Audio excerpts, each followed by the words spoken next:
Dan guru-guru kamu harap untuk menunjuk tempat di dalam masjid segera kepada guru-guru kamu dan jamaah-jamaah kawan.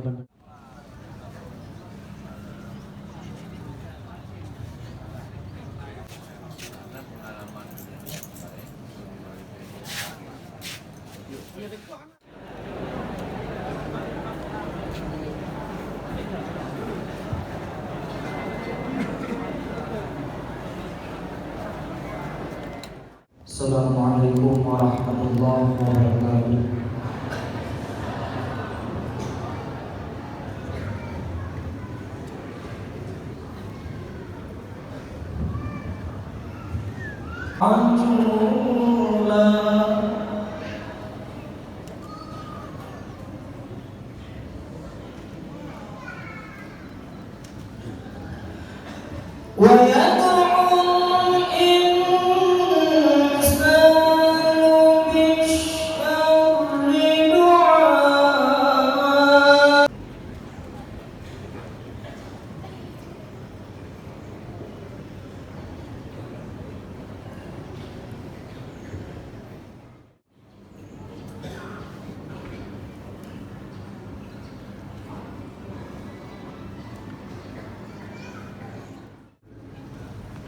Belum itu.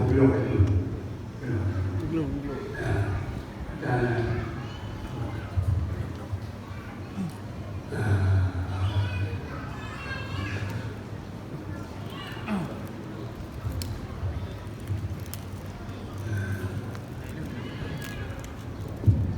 ilah berbisa Muhammad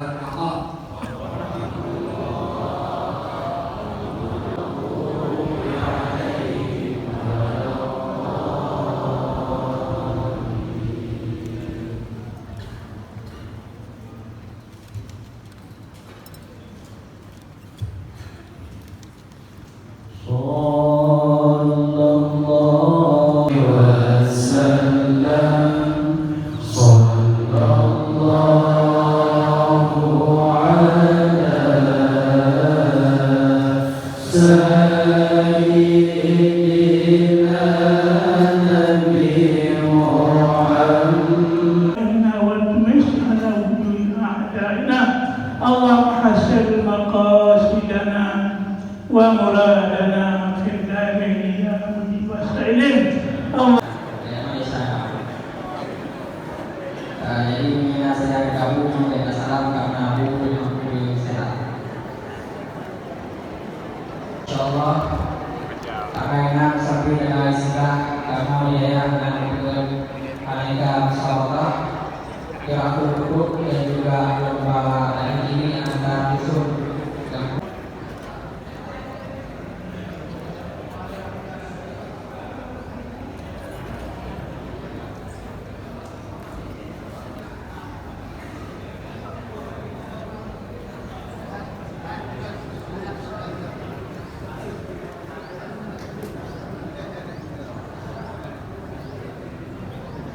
Hehehe